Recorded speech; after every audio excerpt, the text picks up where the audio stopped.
Hey everybody, welcome to another action figure unboxing and review.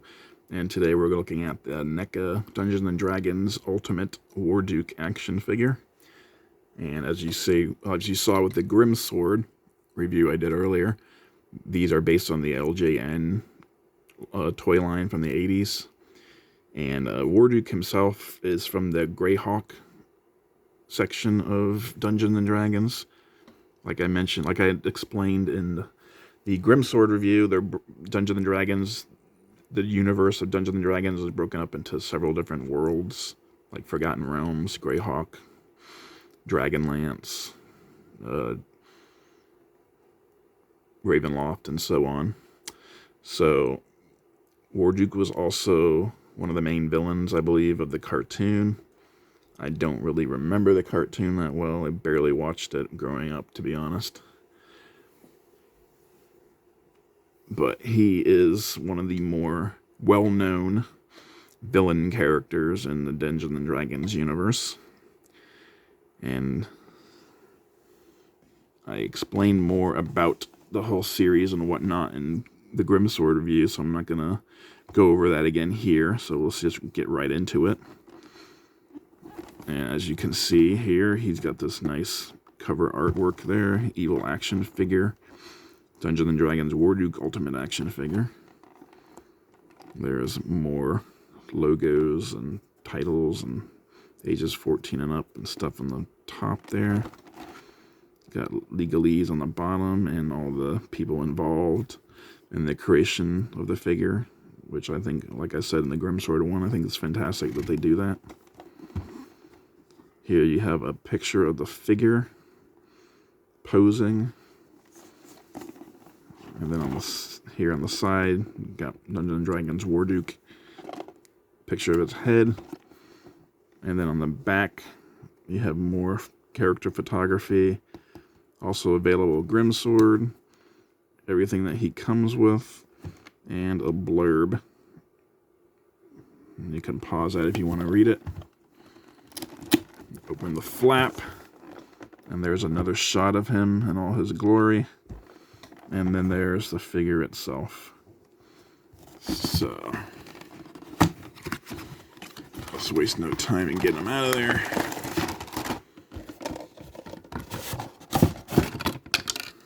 Oops, one of the plastic things fell out. And this is his background, as you can see. Grim Sword came with another one. It's a cool thing that Neca includes with their figures, I really like. And as I mentioned in the Grim Sword review, I've already removed these figures before, so they're all ready to come out, kinda. He's fighting me a little bit.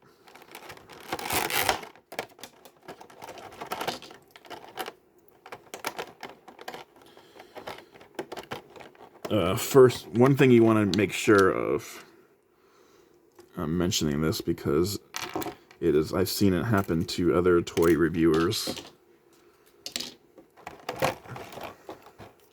I will show you in just a second what I'm talking about.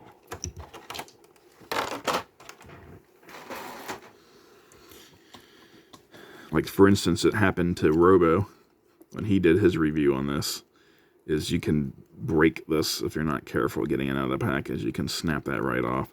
Robo was able to easily repair it, but you just have to be careful when you're removing him from the packaging. Need to know that that's like that. So if you like jerk him too hard out of the container, this will snap right off. And unlike Grim Sword, this chain is actual metal. It's not plastic like Grim Sword, like the chain on Grim Sword's maces, or flail. I keep saying that wrong. I also mentioned in my Grim Sword review, when I was talking about how his feet broke off in my hand, I mentioned that Warduke had come down with a little misfortune as well. And as you can see, he did a header off of a shelf and snapped the top of both of his wings off, unfortunately. This one wasn't as bad. It really just took the point off. But this one took like a good chunk of the upper quarter of the wing. I chose not to replace him because I don't really mind it. It kind of makes him look more like battle hardened, and kind of makes him look like he's been in more scraps. Like maybe someone swung a sword and he ducked to get out of the way and just managed to take off the top of his wings there. It kind of looks cool. If the price drops on Grimsword, or not Grimsword, on Warduke in the future, like if any of the places around here that I usually buy toys from puts them up on clearance or something, I might pick up another one, just so I have one with the perfect wings instead of the broken ones. But it's not worth going out and buying another one at full price just to fix that little issue. It's not a big deal to me. It might be a big deal to some, but it's not a big deal to me. I can make do with it. Like I said, Warduke is one of the more well-known and famous of Dungeons and Dragons villains. He was a good guy once and a companion to Strongheart, like a loyal fighting compadre, but he turned to evil, and now he's Strongheart's arch enemy.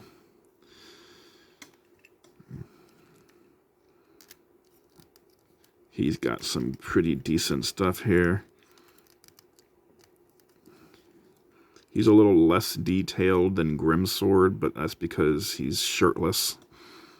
And he's only got armor on one side of his leg. So it's mostly skin. Well, not mostly, but there's a lot of bare skin visible on him. Whereas Grimsword is armored from head to toe. So he had more paint, more detail, more wash. But even still, what you do get with him detail-wise is still incredible. It's got that nice gauntlet there with this nice blue, shiny blue scale underneath, which looks really cool. Especially down here. That looks so incredible. Imagine how long it must have taken to sculpt those individual scales on his leg. And then he's got this like armor plate here around his calf with spikes sticking out of it.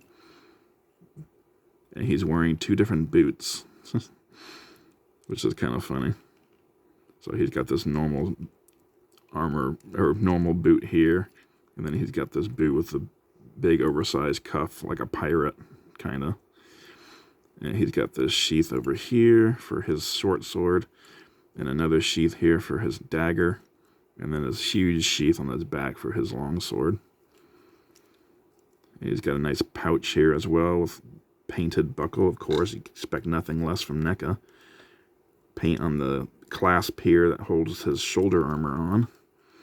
More paint there. Paint on this medallion that he wears around his neck, which is either glued to the harness. Yeah, I think it's glued to the harness. Okay. So that can't come off. It's glued to the harness.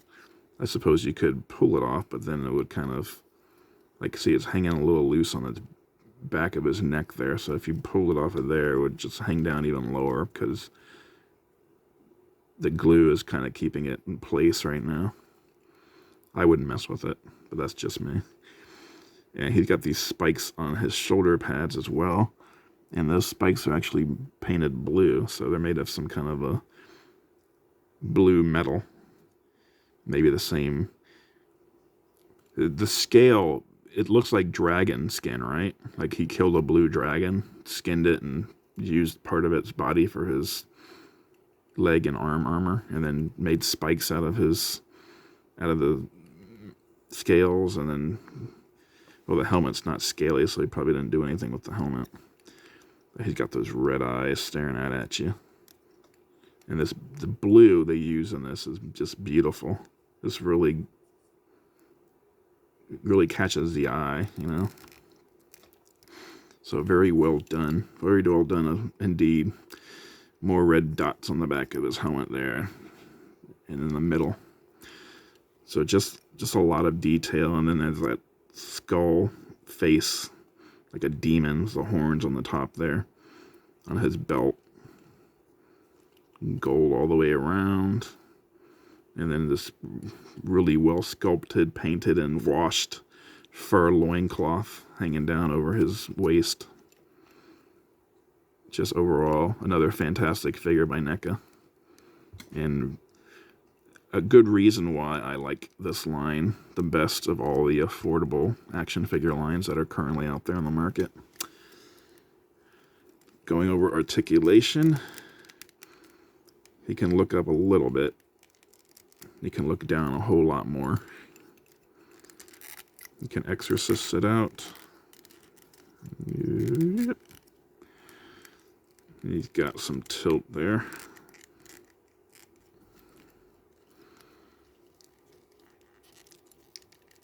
He can hinge his arms up.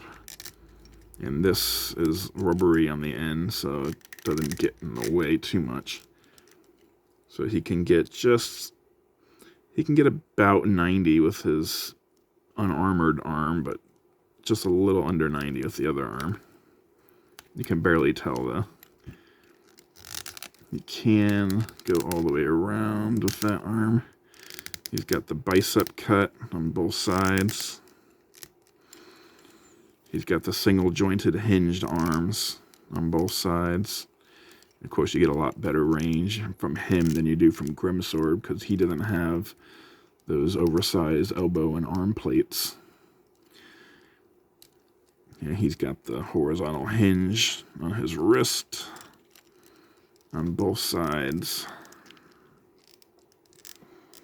He gets a little bit more range out of his ungloved hand, though. He does not have any kind of ab crush. He does have a little bit. Actually, I don't think that's really a crunch. I think that's just his waist articulation. But it's on a ball. It's probably on a ball peg underneath there. But I don't think that part moves. I think it's just this part that moves. And the part underneath it that goes into the waist overlay. I don't think that moves at all. So that's your waist articulation. It's just a little bit above the waist. So he can't really move forward or back. But he can twist a little bit. But not too much. These are not figures that are going to be doing any kind of karate competition. They're there to stand holding their weapons and look cool.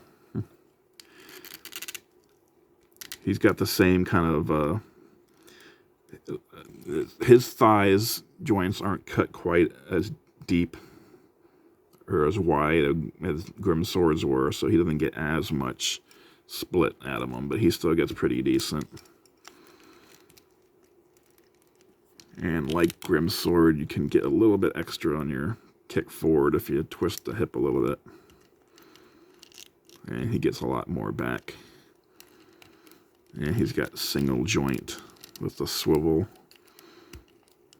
on the leg, on the knee rather.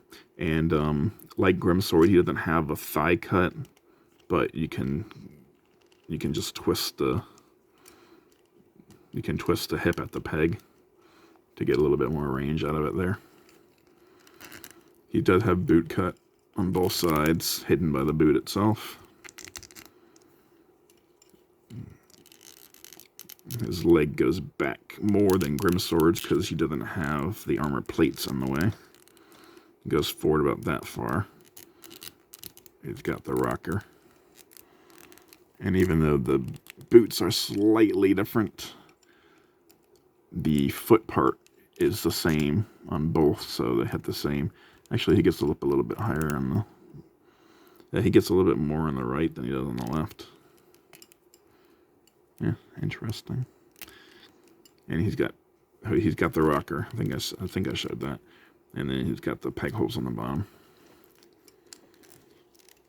So, out of the package, he comes with gripping hands on both sides. He has fewer hands than Grimsword.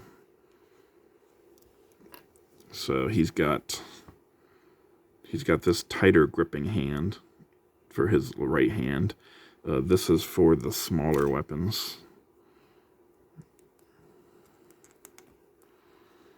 Like you can see, he holds the smaller weapons in the tighter grip hand.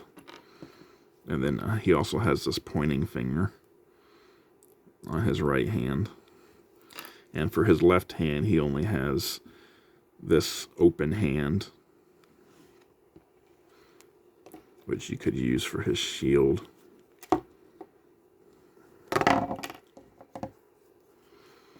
Which he does come with. And like Grimsword is a nice design shield. A lot less paint. This is just like silver and black. But Grimsword is, or Warduke isn't flamboyant as Grimsword. The strap in the middle and the inside though looks nice, like cracked leather. And the skull just looks really cool.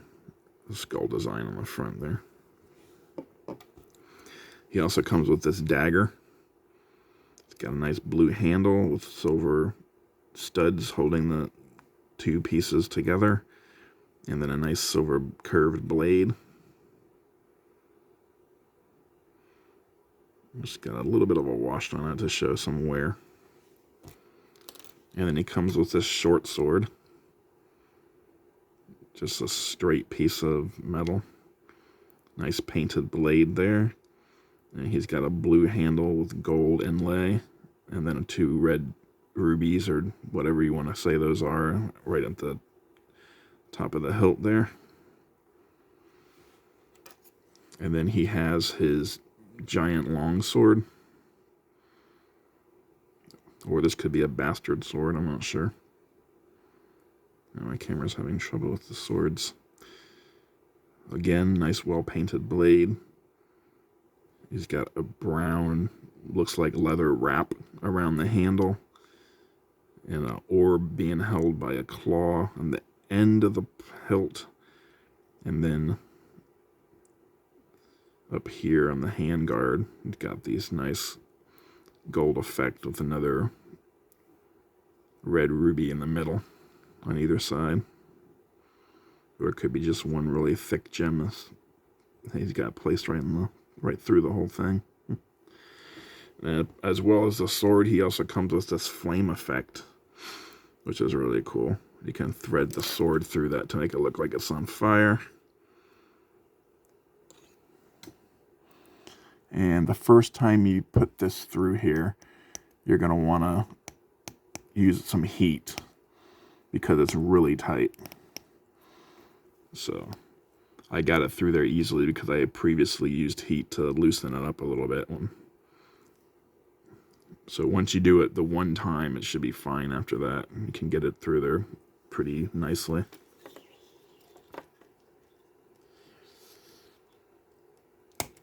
Again, the hands are really tight. So the first time you take this figure out of the package, and first time you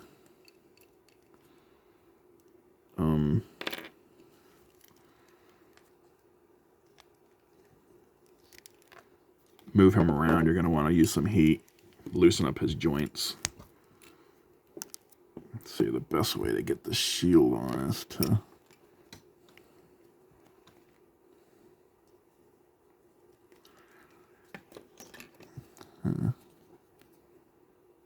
okay, so maybe he holds the shield with his other hand.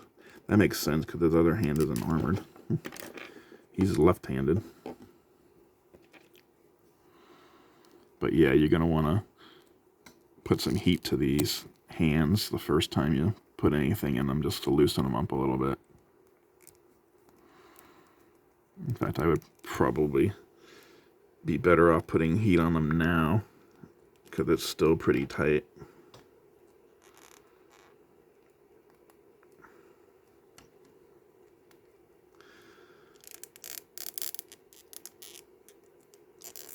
Yeah, there we go, got it.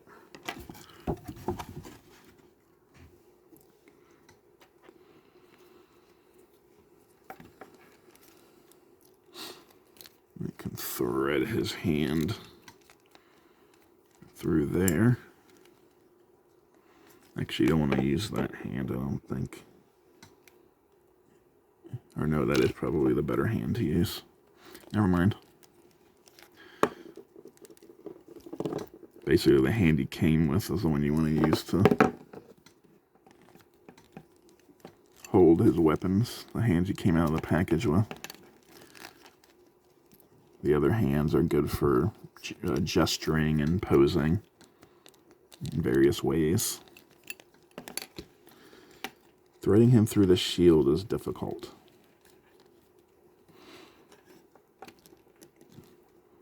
It's the thumb that gets in the way most.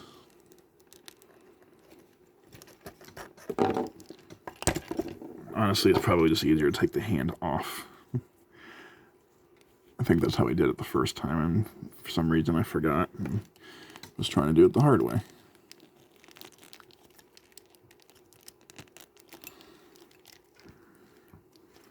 And then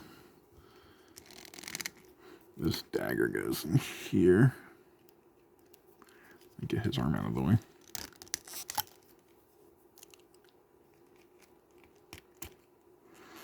Slides in there. And his arm came off. His hand came off again. I'll get this eventually.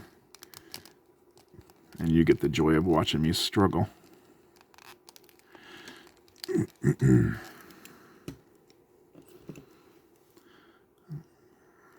So, short sword slides into there.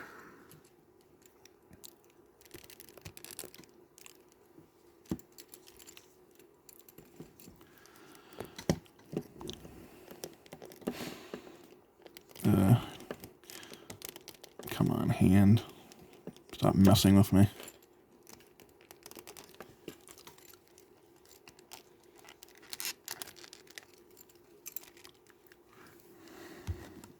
There we go. There we got Warduke. Another great figure from the Neca D&D line. With another great background to take photography and stuff in front of. So, again, this is another great figure. Another very well detailed and painted figure. Another home run for Neca, in my opinion. If you like really like articulation with your figures, then these aren't really for you. Like if you want to put them in all sorts of dynamic poses, you probably won't get a lot of that out of these figures. But if you just like really nicely painted, detailed figures that look really cool, then this is a good line to pick up. I would definitely recommend it because I think both the figures are fantastic. And Zarek and Strongheart are both fantastic as well. And we will be looking at Zarek next in the D&D line. We do have a Blast from the Past first on Sunday, but then back on Tuesday we'll be reviewing Zarek and then Strongheart a week from today. So stay tuned for those. Comment down below, like and subscribe, and I will catch you next time.